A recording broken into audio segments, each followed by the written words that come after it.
अस्सलाम वालेकुम। अच्छा जी, आज का जो हमारा टॉपिक है वो है गॉस एलिमिनेशन मेथड। और बेसिकली गॉस एलिमिनेशन मेथड से पहले मैं आपको थोड़ा सा ब्रीफ कर दूँ कि जो टॉपिक है हमारा ये बेसिकली मैट्रिक्स से रिलेटेड है। और मैट्रिक्स का आप सबको आइडिया है अच्छे से कि मैट्रिक्स क्या होते हैं। Matrix basically system of equations होते हैं।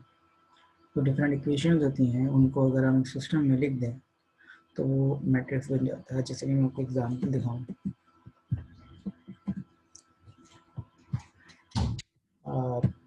Like this.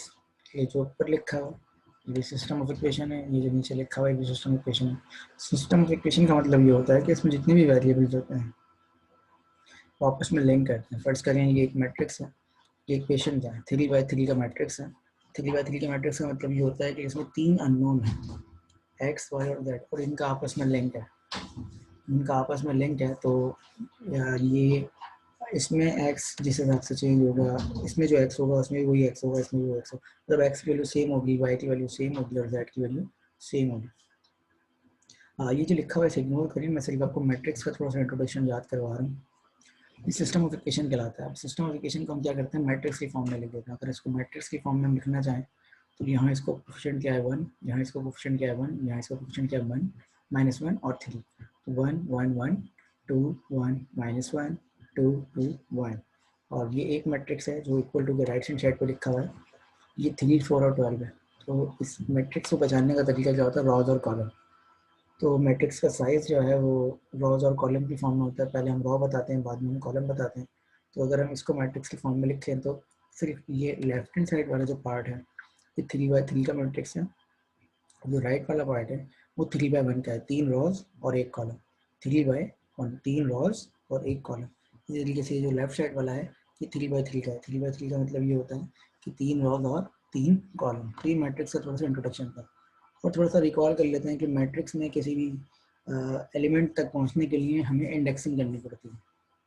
तो इंडेक्सिंग का मतलब ये होता है कि रॉज और कॉलम। तो अगर फर्ज करें मैं इस मैट्रिक्स को कह देता हूँ, ये इस पूरे मैट्रिक्स का नाम है स्मॉल ए।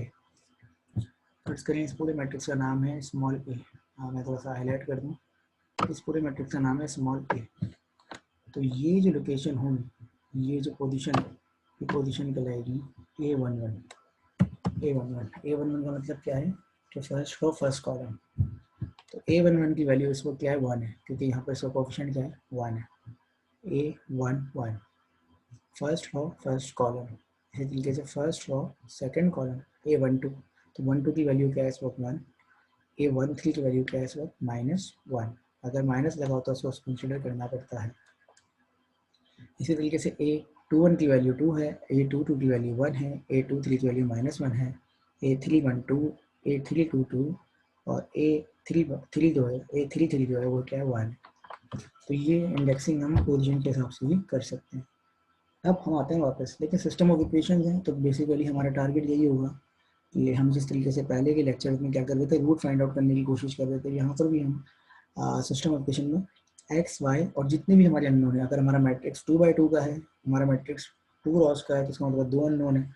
अगर हमारा मैट्रिक्स 3 रॉस का है तो 3 अननोन है। हमारा मैट्रिक्स 4 रॉस का है तो 4 अननोन होंगे। तो स्टैंडर्ड तो कुछ नहीं है, लेकिन 3 by 3 पे मैं दिखा रहा हूँ आपको। तो 3 by 3 के मेरे पास 3 अननोन है, एक्स वाई और जेड। यहाँ पर भी वही लॉजिक है, एक्स वाई जेड की ऐसी वैल्यूज पुट करनी है, सेम वैल्यूज पुट करनी है जो तीनों इक्वेशन में, कि right hand side left hand side आपस में क्या आ जाए, बराबर आ जाए। तो ये इसका थोड़ा सा इंट्रोडक्शन है। सिस्टम ऑफ इक्वेशन को सॉल्व कर रहे हैं किसकी मदद से, मैट्रिक्स की मदद से। There can be other methods as well. हम किसकी मदद से सॉल्व कर रहे हैं, मैट्रिक्स की मदद से सॉल्व कर रहे हैं। तो हमारे पास 4 मेथड हैं तो बहुत सारे, लेकिन हम 4 मेथड पढ़ेंगे, जिसमें पहला मेथड हमारा है गॉस एलिमिनेशन, दूसरा मेथड हमारा कहलाता है गॉस जॉर्डन, तीसरा मेथड हमारा कहलाता है जैकोबी मेथड, और चौथा मेथड कहलाता है हमारा गॉस सीडल मेथड। ठीक है, तो ये 4 मेथड है। तो हम ये 4 मेथड डिस्कस करेंगे, लेकिन अभी जो हम मेथड डिस्कस कर रहे हैं वो क्या है, गॉस एलिमिनेशन मेथड। तो गॉस एलिमिनेशन मेथड कैसे काम करता है वो समझ लेते हैं। ठीक है, गॉस एलिमिनेशन मेथड। तो गॉस एलिमिनेशन मेथड की जो लॉजिक है वो ये है कि इसके 2 स्टेप्स हैं। ये करता है कि आपके मैट्रिक्स को, जाहिर सी बात है, आप अपने अपने जो इक्वेशंस होती हैं उनको मैट्रिक्स के फॉर्म में लिखते हैं। उनको मैट्रिक्स की फॉर्म में लिखने के बाद आप उसमें कुछ चेंजेस करते हैं, तो इसके दो स्टेप्स हैं। ये कहलाता है, ये कहता है कि मैं सबसे पहले क्या करूँगा, ये सबसे पहले कहता है कि मैं इसको फॉरवर्ड एलिमिनेशन में कन्वर्ट करूँगा। ये कहता है कि मैं आपके मैट्रिक्स को सबसे पहले फॉरवर्ड एलिमिनेशन में कन्वर्ट करूँगा, और उसके बाद फॉरवर्ड एलिमिनेशन में कन्वर्ट करने के बाद मैं उस पर बैक सब्सटीट्यूशन लगाऊंगा। तो दो चीज़ें मैं बता रहा हूँ आपको, ठीक है। अगर आप नोट करना चाहें तो कर सकते हैं। पहला स्टेप कहलाता है फॉरवर्ड एलिमिनेशन। एलिमिनेशन का मतलब है कोई चीज़ें निकलेंगी, और बैकवर्ड सब्सटीट्यूशन, इसका मतलब है कुछ ना कुछ सब्सटीट्यूट होगा। ये दो स्टेप्स हैं। पहले स्टेप में ये फॉरवर्ड एलिमिनेशन अप्लाई करता है, और दूसरे स्टेप में ये क्या करता है, इस पर बैकवर्ड सब्सटीट्यूशन लगा देता है। तो आपकी स्क्रीन पे जो है, अभी आपको एक जस्ट एक जर्नल एग्जांपल दिखाई हुई है कि ऊपर एक मैट्रिक्स था, इसमें कुछ चेंजेस किए। अब इस फॉर्म को देखें गौर से। अगर मैं इसमें नोट करूँ तो ये एलिमिनेशन की एक फॉर्म है जिसे कहलाते हैं फॉरवर्ड एलिमिनेशन। आप गौर से देखें कि फर्स्ट रो है तो तीनों हैं, सेकेंड रो है तो एक्स नहीं है, थर्ड रो है तो एक्स और वाई नहीं है। दोबारा रिपीट करता हूँ, फर्स्ट रो है तो तीनों हैं, सेकंड रो में एक्स नहीं है, थर्ड रो में एक्स वाई नहीं है। फॉरवर्ड एलिमिनेशन में क्या होता है कि जैसे जैसे आप आगे बढ़ रहे होते हैं तो आप एक एक एलिमेंट को कम कर रहे होते हैं।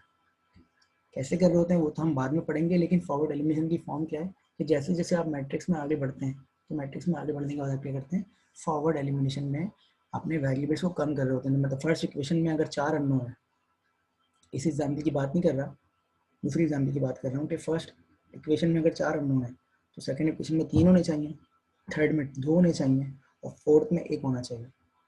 अगर आपके पास टोटल 3 इक्वेशंस हैं तो फर्स्ट में 3 अननोन, सेकंड में 2, और थर्ड में 1।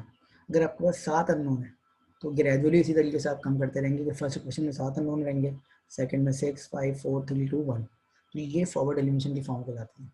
डेफिनेटली अगर यहाँ पर x नहीं है इसका मतलब है उसकी वैल्यू 0 है। अगर यहाँ पर x और y दोनों नहीं है तो उसकी वैल्यू 0 है। ये इक्वेशन हमने एज इट इज कॉपी नहीं की, हमने इस इक्वेशन पे कुछ ऑपरेशन अप्लाई किए जो कि हमें अलाउ हैं मैट्रिक्स में।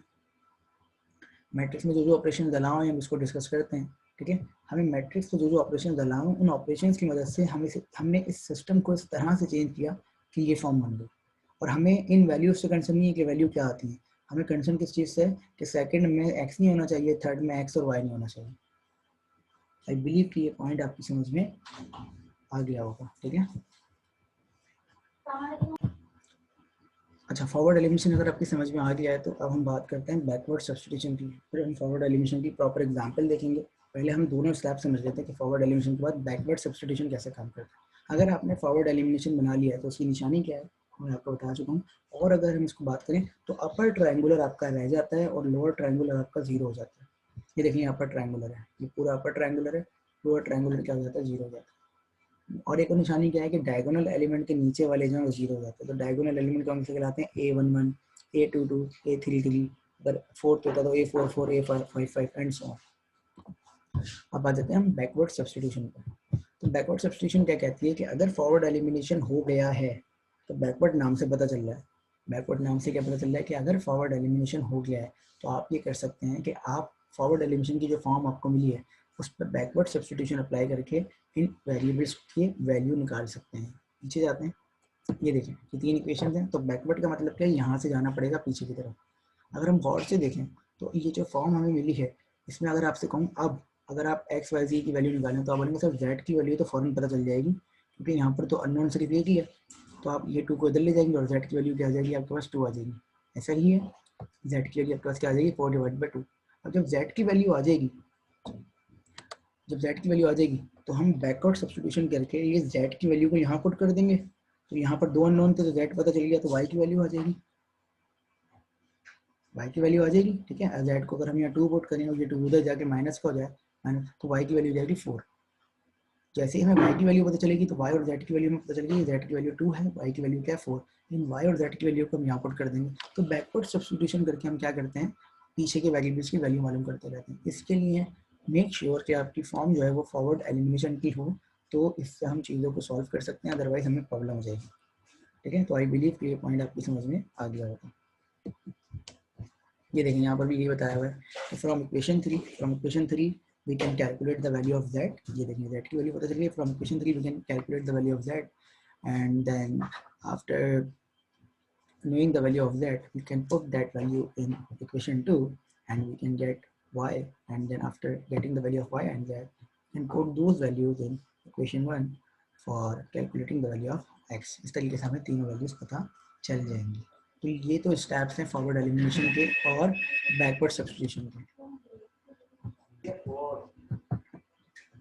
अच्छा, फर्दर अगर आगे बात करें तो ये अब स्टेप स्टार्ट कर देते हैं कि भाई फॉरवर्ड एलिमिनेशन के लिए सबसे पहले आप क्या करेंगे, जो आपकी इक्वेशन होती है उन इक्वेशन में आप क्या करते हैं, उन इक्वेशन में आप दोनों इक्वेशंस को ऑगमेंट करके लिख देते हैं। ऑगमेंट का मतलब क्या होता है कि देखें ये आपका लेफ्ट हैंड साइड है, ये कोफिशिएंट्स होते हैं और ये कांस्टेंट होते हैं, तो कोफिशिएंट और कांस्टेंट को एक ही मैट्रिक्स में साथ लिख देते हैं। देखें 1 1 -1 3 1 1 -1 3 1 1 -1 3 2 1 -1 4 2 1 -1 4 2 2 1 12, इनको एक साथ लिख देते हैं। ये जो मैट्रिक्स बनता है ये कहलाता है ऑगमेंट मैट्रिक्स, ऑगमेंटेड मैट्रिक्स या ऑगमेंट मैट्रिक्स कहलाता है ये जो मैट्रिक्स बनता है। तो हमें सबसे पहले स्टेप में क्या करना पड़ता है, जब भी हम गॉस एलिमिनेशन लगाएं या गॉस जॉर्डन लगाएं, वॉटएवर जो भी इस तरह का मेथड है जो हम एनसी में पढ़ रहे हैं, हमें अपने मैट्रिक्स को पहले ऑगमेंटेड मैट्रिक्स की फॉर्म में कन्वर्ट करना होता है। ये पहला स्टेप होता है, ठीक है। कुछ भी नहीं करना, कुछ भी नहीं करना, बस ये चीज़ें जो है ना वो हमें ऑगमेंट करके लिख देंगे, इसमें इसमें कुछ भी नहीं है, ठीक है। मतलब जस्ट ये है कि एक साथ लिखें इसको, ये अलग अलग मैट्रिक्स थे, 3/3 का था, 3/1 का था, इसको एक साथ कर दें।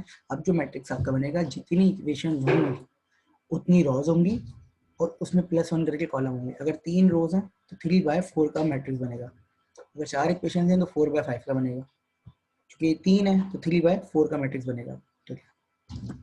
अच्छा, हर कॉलम जो है जाहिर सी बात है ऑर्डर में होना चाहिए, हर कॉलम आपका एक अननोन को रिप्रेजेंट कर रहा होगा। This is the column of x, this is the column of y and this is the column of z and this is the column of constants, ठीक है। अच्छा जी, ये मैं बता चुका हूँ आपको, हमें ये फॉर्म चाहिए whatever be the value of a11 a12 a13 a14, हमें इसको कैंसिल नहीं है, हमें इस जगह पे 0 चाहिए, इस जगह पे 0 चाहिए और इस जगह पे 0 चाहिए। मतलब डायगोनल के नीचे वाले जो लोग हैं एलिमेंट, उनको हमें क्या करना है, 0 करना है, ताकि हम बैकवर्ड सब्स्टिट्यूशन अप्लाई कर सकें। अब एक एग्जाम्पल देख लेते हैं, ठीक है। ये एक एग्जाम्पल है, इस एग्जाम्पल को गौर से देख लेते हैं। ये हमारे पास एक इक्वेशन लिखी हुई है, इस इक्वेशन को सबसे पहले मैट्रिक्स की फॉर्म में कन्वर्ट करेंगे, ठीक है। इस इक्वेशन को सबसे पहले हमने मैट्रिक्स की फॉर्म में कन्वर्ट करा और ऑगमेंट करके लिख दिया। आई बिलीव कि इस स्टेप में किसी को भी मसला नहीं है। अगर यहाँ तक कोई प्रॉब्लम हो तो आप वीडियो को पॉज करें और पीछे जाके दोबारा से चीज़ें देख लें कि भाई आपको किस स्टेप में कौन सी प्रॉब्लम है। अच्छा जी, अब आपका पहला स्टेप क्या है, आप इसको फॉरवर्ड एलिमिनेशन बनाएंगे। तो फॉरवर्ड एलिमिनेशन बनाने के लिए ट्रिक है। एक तो ये होता है कि आप रैंडम ऑपरेशन अप्लाई करके, आप डिफरेंट रैंडम ऑपरेशन अप्लाई करके अपनी डिजायर्ड चीज़ को ले आए। लेकिन उससे पहले आपको क्या करना पड़ेगा, आपको थोड़ा सा ये देखना पड़ेगा कि मैट्रिक्स में कौन कौन से ऑपरेशन अलाउ हैं। देखिए मैट्रिक्स इक्वेशन से ही बना है, तो जो इक्वेशन में ऑपरेशन अलाउ होते हैं वही मैट्रिक्स में होते हैं। किसी भी इक्वेशन को आप लेफ्ट हैंड साइड और राइट हैंड साइड पे सेम नंबर से मल्टीप्लाई कर सकते हैं, ऐसा ही है। किसी भी इक्वेशन को आप लेफ्ट हैंड साइड पे और राइट हैंड साइड पे सेम नंबर से मल्टीप्लाई कर सकते हैं और डिवाइड भी कर सकते हैं। तो यहाँ पर मैट्रिक्स में भी यही है कि किसी भी रॉ को आप सेम नंबर से मल्टीप्लाई कर सकते हैं। अगर आप इसको 2 से कर रहे हैं, इसको भी 2 से करना पड़ेगा, इसको भी 2 से करना पड़ेगा, इसको भी 2 से करना पड़ेगा। अगर आप इसको 2 से डिवाइड कर रहे हैं तो पूरी रॉ को आपने 2 से डिवाइड करना है। तो मल्टीप्लाई और डिवाइड का ऑपरेशन पूरी रॉ पे आपने इक्वली लगाना है। Is it clear? But addition और सब्ट्रैक्शन नहीं हो सकती कि मैं बोलूँ इस इक्वेशन के अंदर सब में 2 ऐड कर दें, इस रॉ के अंदर सब में 2 ऐड कर दें, या इस रॉ के अंदर सब में से 2 माइनस कर दें, ये अलाउ नहीं है। हाँ, इक्वेशंस आपस में ऐड और सब्ट्रैक्ट हो सकती हैं, इक्वेशंस आपस में ऐड और सब्ट्रैक्ट हो सकती हैं। ये इक्वेशन इसमें से ऐड हो जाए या सब्ट्रैक्ट हो जाए या इसमें, ये हो सकता है। लेकिन इंडिविजुअल इक्वेशन के अंदर कुछ एडिशन नहीं हो सकता है, बोले सर इधर भी 2 ऐड कर दें, इधर भी 2 ऐड कर दें, ठीक है। तो ऐसा टेक्निकली पॉसिबल नहीं है, क्योंकि फिर आप सिर्फ इसमें ऐड कर देंगे, आप लिख नहीं सकते, वो तो एक चीज़ बढ़ जाएगी ना। तो एडिशन और सब्ट्रैक्शन इंडिविजुअल ऑपरेशन के अंदर अलाउ नहीं है। हाँ, रॉ में से कोई रॉ माइनस भी हो सकती है और ऐड भी हो सकती है, और इसके अलावा ये पोजीशन भी चेंज कर सकती है। मतलब कोई रॉ किसी रॉ से इंटरचेंज जाए, कि जो रॉ 1 है वो रॉ 2 में आ जाए और रॉ 2 और रॉ 1 की जगह पे आ जाए। तो ये बेसिक ऑपरेशन होते हैं। अब हमें क्या करना है, हमें इंडेक्स के हिसाब से इन दोनों को इस वक्त 0 करना है। तो देखें इसकी लॉजिक तो बहुत सारी बन सकती है, लेकिन अगर हम आसान से फॉर्मेट पर हैं, देखें हमें ये बात पता है कि हमें हमें ये बंदा जो है यहाँ पर इसको नहीं चेंज करना, तो हम क्यों ना रॉ 1 को यूज करते हुए इसको 0 बनाएं, क्यों ना हम रॉ 1 को यूज करते हुए इसको 0 बनाए, क्यों ना हम रॉ 1 को यूज करते हुए इसको 0 बनाए। तो देखिए क्या ऑपरेशन होगा वो देख लेते हैं। देखें गौर से देखिएगा, हमने कहा कि भाई ये जो भी इंडेक्स पे लिखा हुआ है, ये 2 लिखा हुआ है, यहाँ पर जो भी लिखा हुआ है, यहाँ पर जो भी लिखा हुआ है, हमें अगर हम यहाँ पर 2 लिखा हुआ है तो इस जगह को हमने -2 बनाना है। अगर यहाँ पर 2 लिखा हुआ है तो इस इंडेक्स को हमने -2 बनाना है, ताकि इस रॉ में से ये रॉ माइनस हो तो ये वाली चीज 0 हो जाए। दोबारा रिपीट कर रहा हूँ, इस जगह पे जो भी लिखा हुआ है उसके अपोजिट साइन के साथ यहाँ पर अगर वैल्यू आ जाए तो हम माइनस करवा देंगे, तो माइनस करवा ऐड करवा देंगे, तो फिर क्या हो जाएगा, 0 हो जाएगा। अगर यहाँ 2 लिखा हुआ है, यहाँ अगर -2 आ जाए तो 2 - 2 क्या होता है, 0 होता है। तो क्या ऑपरेशन होता है वो ये देखें कि जो भी यहाँ इंडेक्स लिखा हुआ है वो आप क्या करते हैं, -2 इंटू रॉ 1। ठीक है, चूंकि यहाँ 1 लिखा हुआ है तो सिंपल -2 से मल्टीप्लाई कर दें, -2 हो जाएगा। चूंकि यहाँ 1 लिखा हुआ है तो इस पूरी इक्वेशन को -2 से मल्टीप्लाई कर दें, इस पूरी इक्वेशन को आप किससे मल्टीप्लाई कर दें, -2 से, तो 2 - 2। ठीक है, तो ये देखें, और इसी तरीके से यहाँ भी 2 लिखा हुआ है तो इस पूरी इक्वेशन को -2 से मल्टीप्लाई कर दें। अब देखें होगा क्या। अच्छा, जब आप मल्टीप्लाई करते हैं ना तो आप क्या करते हैं, जरा और से पहले आप एक ऑपरेशन समझ लें, फिर हम दूसरी बात करेंगे। अभी हम सिर्फ आपको ये समझा रहे हैं कि ये वाली चीज़ 0 कैसे होगी। सबसे पहले हमने क्या किया, हमने इस रॉ 1 को -2 से मल्टीप्लाई कर दिया। -2 से क्यों किया, क्योंकि यहाँ पर 2 लिखा हुआ था और यहाँ पर 1 था, तो सिर्फ -2 से मल्टीप्लाई करते में हमें कोई प्रॉब्लम नहीं होगी। तो हमने रॉ 1 को -2 से मल्टीप्लाई कर दिया। अगेन कह रहा हूँ, मैट्रिक्स में चेंजेस नहीं होते, ये ऑपरेशन आप साइड में करते। तो आपने ऑपरेशन साइड में किया है, देखें आपने जब इसको -2 से मल्टीप्लाई किया पूरी रॉ को, तो देखें ये -2 हो गया, ये भी -2 हो गया, ये +2 हो गया और ये -6 हो गया। ये पूरी रॉ बनी हो गई। अब इस रॉ में से, इस R2 में से, इसको मैं R2 कह रहा हूँ, R2 में से R1 को माइनस कर दें, R2 में से R1 को रन टाइम पे माइनस कर दें, ये अपनी जगह पे रहेगा। लेकिन आपने ऑपरेशन क्या परफॉर्म किया है, आपने ऑपरेशन कुछ इस तरह का परफॉर्म किया, अगर मैं लिख सकूँ यहाँ पर, मैंने ये ऑपरेशन परफॉर्म किया, R2 minus R2 plus 2 -2 R1। देखें R2 में मैंने R1 को ऐड किया है, लेकिन R1 को -2 से मल्टीप्लाई करके ऐड किया। तो पहले मैंने R1 को -2 से मल्टीप्लाई किया, फिर R2 में ऐड कर देता हूँ। तो जब आप इस ऑपरेशन को ना अगर आप समझने की कोशिश करें तो मैट्रिक्स का ऑपरेशन ये कहता है कि ये होता है कि अगर आप R2 में चेंजेस करना चाह रहे हैं तो आप इस तरीके से लिखेंगे। इस ऑपरेशन से सिर्फ R2 में चेंजेस होंगे, R1 में चेंजेस नहीं होंगे, क्योंकि R2 में कोई चीज़ ऐड हो रही है, डिलीट हो रही है, इस पर कोई फर्क नहीं पड़ेगा। तो जो चीज़ पहले लिखी हुई है ना बेटा, जो चीज़ पहले लिखी हुई है उसमें चेंजेस होते हैं, जो चीज़ बाद में लिखी होती है उसमें चेंजेस नहीं होते, सिर्फ वो रन टाइम पे यूज होता है। अगर मैं आपसे बोलूँ ये ऑपरेशन समझे, A is equal A plus B, तो देखें बी में कोई चेंजेस नहीं होंगे, हाँ बी ए में ऐड हो जाएगा तो ए अपडेट हो जाएगा।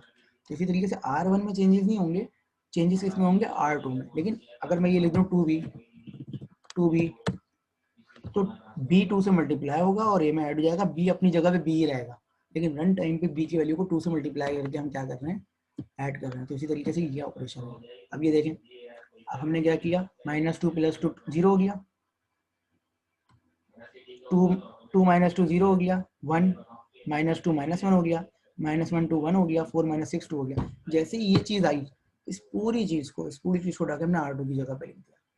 तो ये ऑपरेशन आपने सुकून से समझना है, जब तक आपकी समझ में ना आप आगे नहीं बढ़ेंगे। उसके बाद जैसे ही आपका ये आया, अब आप यही पैटर्न किस पे रखें, R3 पे।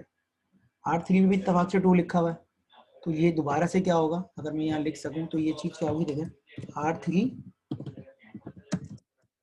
R3 plus -2 R1। देखें R1 क्यों यूज कर रहा हूँ, क्योंकि R1 में चेंजेस नहीं करने। R3 में चेंजेस करने हैं R1 को यूज करके, R3 में चेंजेस करने हैं R1 को यूज करके। R2 को यूज क्यों नहीं कर रहा, क्योंकि R1 चेंज नहीं हो रही, R2 चेंज हो गई, फिर हम उसको यूज नहीं कर रहा। ये R3 में चेंजेस करना है R1 को यूज करके। ठीक है, नेक्स्ट स्लाइड पे चलते हैं। ये देखिएगा, ये देखें यही काम हुआ है। R3 को हमने 2 से मल्टीप्लाई किया, ये देखिएगा, सॉरी R1 को हमने 2 से मल्टीप्लाई किया, तो -2 - 2 -2 - 6 और फिर इसमें इसको ऐड कर दिया। देखें ये 0 0 3 6 हो गया, उठा के इधर लिख दिया, ये हो गया आपका दोनों 0, ये दोनों 0 हो गए आपके। ठीक है, फॉरवर्ड एलिमिनेशन की बेसिक कंडीशन जो पहली थी वो क्या थी कि टॉप वाले एलिमेंट के नीचे के दोनों के होने चाहिए 0। अब हम आ गए डायगोनल पे, इस पे A2 इसको भी 0 होना चाहिए। इत्तेफाक से ये ऑलरेडी 0 हुआ हुआ ऑपरेशन में, तो we don't need to make any changes in row number 3, क्यों? क्योंकि ऑलरेडी 0 है। फिर फर्ज करिए ऑलरेडी 0 नहीं होता तो हम क्या करते, मैं आपको नेक्स्ट एग्जाम्पल में समझा सकता हूँ। मैं ये करता कि R3 is equal to R3 minus, फिर मैं R2 को यूज करता। कैसे यूज करता वो मैं आपको बता दूंगा, ये पैटर्न रहता। इत्तेफाक से ऑलरेडी 0 हुआ है तो अभी मैं इसमें नहीं, मैं अगली स्लाइड में आपको बता दूंगा। अगर R3 में आपने चेंजेस करने हो सेकंड आइटरेशन में तो आप R2 को यूज करते हैं, ये मैं आपको समझा दूंगा। ठीक है, ये ऑलरेडी हुआ है तो अब आप गौर से देख लें, पहले इस एग्जाम्पल पे फोकस कर लें, आगे की बात बाद में कर लेंगे। इसमें ऑलरेडी 0 हुआ है तो अब आपका क्या हुआ, आपका ये फॉरवर्ड एलिमिनेशन की फॉर्म बन गई। मेक श्योर कर लें फॉरवर्ड एलिमिनेशन की फॉर्म हो, सही है। तो फॉरवर्ड एलिमिनेशन की फॉर्म है क्योंकि यहाँ पे दो, यहाँ पर दोनों नहीं है, यहाँ पर एक नहीं है और यहाँ पर तीन है। ये देख लीजिएगा डायगोनल एलिमेंट के नीचे वाले क्या है, 0, ऑलरेडी 0 है। अच्छा जी, अब आप बैक सब्स्टिट्यूशन अप्लाई कर दें। अब बैक सब्स्टिट्यूशन में क्या है, इसको दोबारा से इक्वेशन की फॉर्म में लिखें। ये देखें,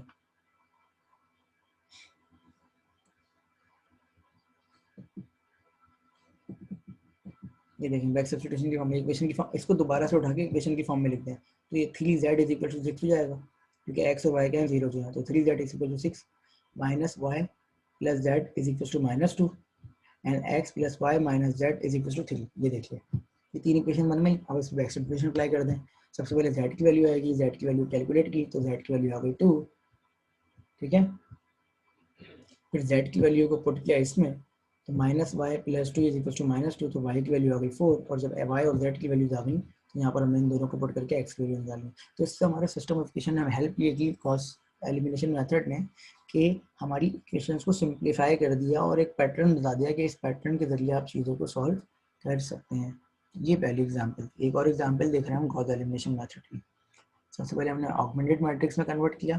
ठीक है, ये ऑगमेंटेड मैट्रिक्स में हो गया। अब हमारा वही पैटर्न है कि हम इसको 0 करना चाह रहे हैं और इसको 0 करना चाह रहे हैं। अभी थोड़ी सी डिफरेंट एग्जाम्पल है। पहली एग्जाम्पल हमने आपको सिंपल सी करवाई थी, अब थोड़ी सी डिफरेंट है तो यहाँ फोकस ज़्यादा करना है।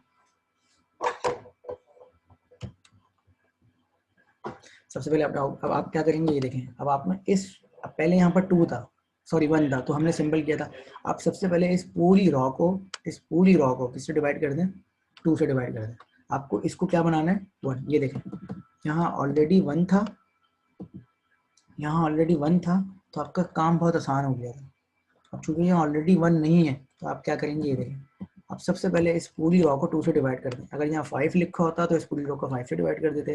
अगर यहाँ 10 लिखा होता तो इस पूरी रॉ को 10 से डिवाइड कर देते। यहाँ अभी 2 लिखा हुआ है तो इस पूरी रॉ को 2 से डिवाइड करते हैं तो यहाँ पर 1 आ जाएगा। ठीक है, यहाँ लिखा हुआ भी है कि to convert this element to 1 divide by 2, divide row 1 by 2। सिर्फ इसको नहीं, पूरी रॉ को।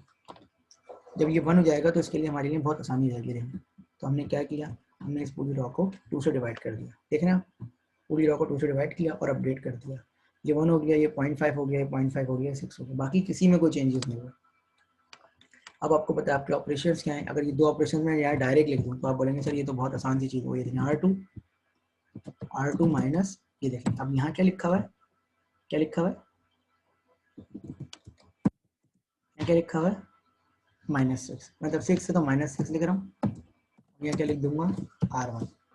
इसी तरीके से R3, देखें चीज़ें सेम रहेंगी, R3 प्लस यहाँ क्या लिखा हुआ है 4, तो 4 का अपोजिट -4 R1। गौर से देखें दोनों ऑपरेशन गौर से देखें। R2 में अपडेट होगा, R2 में ऐड करो -6 R1। क्यों -6, क्योंकि यहाँ पर 6 लिखा हुआ है। R3 में भी देखें बिल्कुल इक्वेशन सेम चल रही है। यहाँ R2 है, यहाँ R2 है, तो यहाँ R3 दोनों जगह R1 है। अगर फर्ज करें एक और इक्वेशन होती है R4, तो R4 में क्या होता, R4 is equal to R4 plus जो भी उसका इंडेक्स होता मल्टीप्लाई बाय R1। तो ये 2 ऑपरेशन अगर हम अप्लाई कर दें तो हम क्या कर सकते हैं, इन दोनों चीज़ों को बहुत आराम से 0 कर सकते हैं। हमें ऑपरेशन अप्लाई करने आने चाहिए, हम ऑपरेशन अप्लाई कर देते हैं। ये देखें यही चीज़ उन्होंने लिखी हुई है, ये देखें जो मैं आपको बता रहा था। ठीक है ना, ये -6 को रॉ 1 से मल्टीप्लाई कर दें और फिर ऐड कर दें R2 में। इसी तरीके से -4 को रॉ 1 से मल्टीप्लाई कर दें और ऐड कर दें R3 में। ये देखें, इसको क्लियर कर दूँ, ये देखें सबसे पहले ये क्या कर रहे हैं, ये जो ऑपरेशन मैंने आपको बताया था पहले वाला ऑपरेशन कर रहे हैं, मैं लिख देता हूँ यहाँ पर कौन सा ऑपरेशन है ये कर रहे हैं R2 equals to R2 plus multiply -6 R1। तो पहले R1 को -6 से मल्टीप्लाई किया, ये देखें पूरी इक्वेशन को -6 से मल्टीप्लाई किया तो ये -6 हो गया, -3 हो गया, -3 हो गया, -36 हो गया। फिर इसको उठा के सेकंड में ऐड कर दिया और सेकंड में चेंजेस हो गए, तो ये देखें हो गया 0, ये हो गया 2, ये हो गया -6, ये हो गया 30। ये देखें अब अगर हम अगली स्लाइड पे चलें तो अगली स्लाइड पे भी यही होगा कि R3 में चेंजेस करने के लिए R1 को यूज़ करेंगे। ये देखिएगा R3 में चेंजेस करने के लिए R1 को यूज़ करेंगे, तो ये R3 में चेंजेस करने के लिए क्या कर रहे हैं R1 को यूज़ कर रहे हैं। देखें ऑपरेशन लिख देता हूँ, ऑपरेशन क्या है R3 is equal to R3 plus जो भी इसका वो है इंडेक्स पे कोफिशिएंट, तो यहाँ लिखेंगे -4 R1। ये देखें तो पहले आपने R1 को -4 से मल्टीप्लाई किया और फिर ऐड कर दिया तो ये आ गया। अब ये दोनों 0 0 हो गए। अब हमारा नेक्स्ट स्टेप क्या होगा, हम सेकंड कॉलम में जाएंगे, डायगोनल के नीचे वाले को 0 करने की कोशिश करेंगे। तो अब हमें इसको 0 नहीं करना, हमें सिर्फ इसको 0 करना है। इसको 0 करने के लिए हम क्या करेंगे, हम अपने पैटर्न पे रहेंगे। सबसे पहले इसको 0 करने के लिए हमें इसको 1 बनाना पड़ेगा। क्यों, वापस चलते हैं थोड़ा सा पीछे। देखें जहाँ से आपने लोगों को 0 करना था, यहाँ से आपने लोगों को 0 करना है तो आपने इसको 1 बनाया। अब जब इसमें आपको यहाँ से 0 करना है तो आप इसको पहले 1 बनाएंगे। इसको 1 बनाने के लिए दोबारा से इस जगह पे क्या आना चाहिए, 1 आना चाहिए। इस जगह पे 1 कैसे आएगा, जब आप इस पूरी रॉ को 2 से डिवाइड कर देंगे। इस जगह पे 1 कैसे आएगा, जब आप इस पूरी रॉ को 2 से डिवाइड कर देंगे। तो पूरी रॉ को 2 से डिवाइड कर देते हैं, कोई मसला ही नहीं है। ये देखिएगा इस पूरी रॉ को 2 से डिवाइड कर देते हैं। जब इस पूरी रॉ को 2 से डिवाइड करेंगे तो ये 1 हो जाएगा, ये -3 हो जाएगा, ये 15 हो जाएगा माइनस का। ये देखें, ये देख रहे हैं इस पूरी रो को हमने 2 से डिवाइड कर दिया। ये देखें कर दिया, पूरी रो को 2 से डिवाइड किया, अपडेट हो गया। अब हम वही काम करेंगे, अब हमें R3 में इस जगह को 0 बनाना। तो हम क्या करेंगे, ये देखें हम लिखेंगे R3 is equal to R3 plus यहाँ पर क्या लिखा हुआ है -3, तो यहाँ आ जाएगा प्लस का 3 और यहाँ आ जाएगा R2। क्यों, क्योंकि हम सेकेंड आइट्रेशन में तो हमें इसको यूज करना है R2 को, तो बस ये ऑपरेशन अप्लाई कर देते हैं।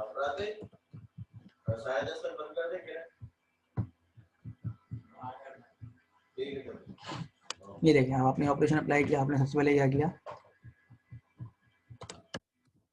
ये देखिए R3 तो सबसे पहले R2 को आपने 3 से मल्टीप्लाई किया। ये देखें R2 को 3 से मल्टीप्लाई किया तो ये 3 हो गया, तो -9 हो गया, 45 हो गया माइनस, इसमें जब ऐड किया तो ये आंसर आ गया, ये 0 बन गया। अब आप देखें क्या ये आपकी फॉर्म फॉरवर्ड एलिमिनेशन बन गई है। अगर ये आपकी फॉर्म फॉरवर्ड एलिमिनेशन बन गई है, अगर ये आपकी फॉर्म फॉरवर्ड एलिमिनेशन बन गई है तो सिंपल इसके लिए कि भाई आप ये बैकवर्ड सब्स्टिट्यूशन अप्लाई कर सकते हैं। बैकवर्ड सब्स्टिट्यूशन बहुत आसान है, आपको पता है कि आप क्या करेंगे, सबसे पहले ये इसको इक्वेशन की फॉर्म में लिख दें।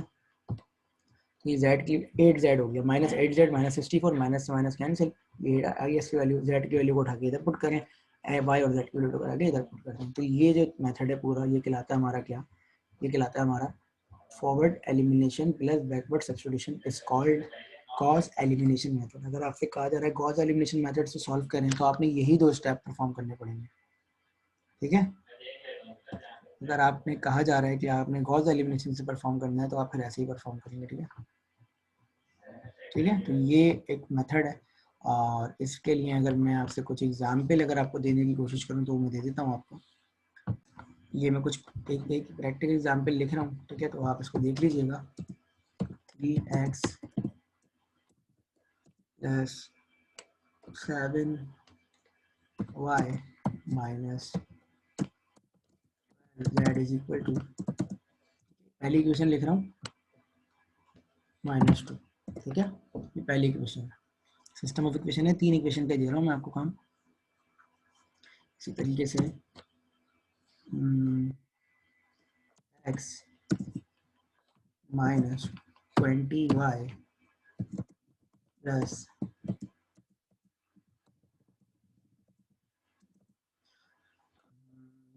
11z equal to -8। इसी तरीके से 2x plus 5y plus z is equal to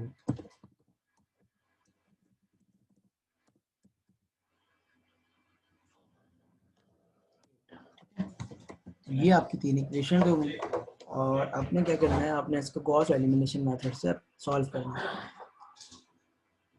और फिर जब सॉल्व करेंगे तो मुझे आपने आंसर बताना है कि आपका आंसर क्या है। तो ये आपका नेक्स्ट क्लास का टारगेट भी है, आप ये टॉपिक पढ़ के इसको सॉल्व करने की कोशिश भी करेंगे। ठीक है, तो ये कहलाता है आपका गॉस एलिमिनेशन मेथड। चलो नेक्स्ट क्लास में हम लोग गॉस जॉर्डन मेथड और Gauss Seidel and Jacobi method भी करेंगे, क्योंकि उनको पढ़ने से पहले आपको ये रिवाइज होना भी बहुत ज़रूरी है। तो ये 3 है, इसका जब आंसर आ जाए तो मुझे फ़ौरन अपने इनबॉक्स करना है कि आपका आंसर क्या आ रहा है, एक्स की वैल्यू क्या आ रही है, वाई की वैल्यू क्या आ रही है एंड जेड की वैल्यू क्या आ रही है। Thank you very much.